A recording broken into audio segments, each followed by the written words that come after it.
Hi guys, I wanted to let you know about a cake I made. It's made out of almonds, so it's almonds crushed. It's almond flour. We've got about 6 eggs for this recipe.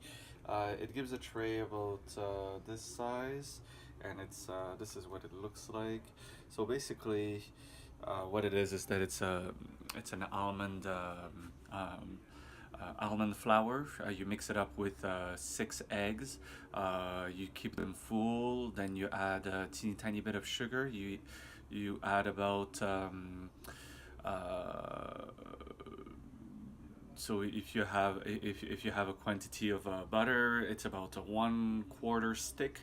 You know these small quarter sticks. They come in packs of fours instead of having just a huge brick of butter. So then basically that's what it be. You take a quarter of that, and then you just melt it down. You add it to it. You add a teeny tiny bit of flour of your choice.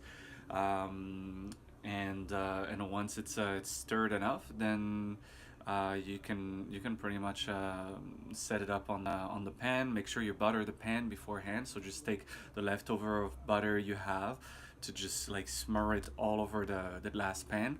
That way it's not gonna stick to it. You leave it in the oven. You cook it at a high temperature for about 20 minutes to half an hour. I'd say about 420 Fahrenheit.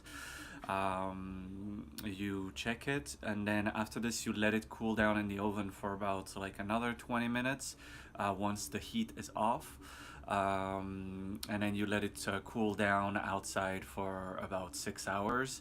It's gonna tend to firm up itself a little bit. At first it'll be very mushy, and then eventually it's just gonna tense up. That's the play with the eggs and all of that. And then after this it stays in the fridge for as long as you eat it. You can keep it covered or not.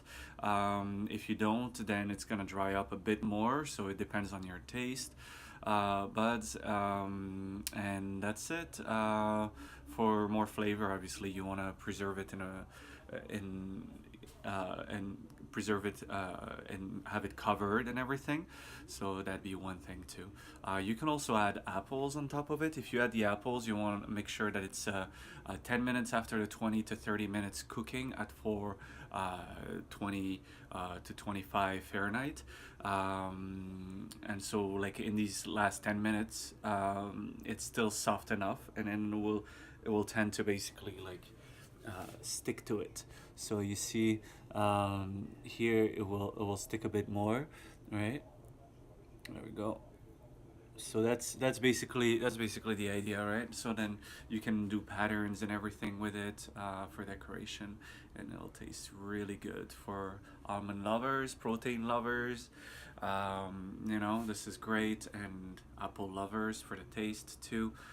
You can add honey, or you could add other seeds to it. I did add a bit of hemp seeds in it, just to add a bit more protein for this one. And that's it. If you have any questions, it's a great source of fiber. The less flour, or you can also go more gluten free if you want with it, with this recipe. As long as you have the eggs, then it should hold up anyways, with many sorts of flours. Okay, cheers, bye. As always, carpe diem and stay safe.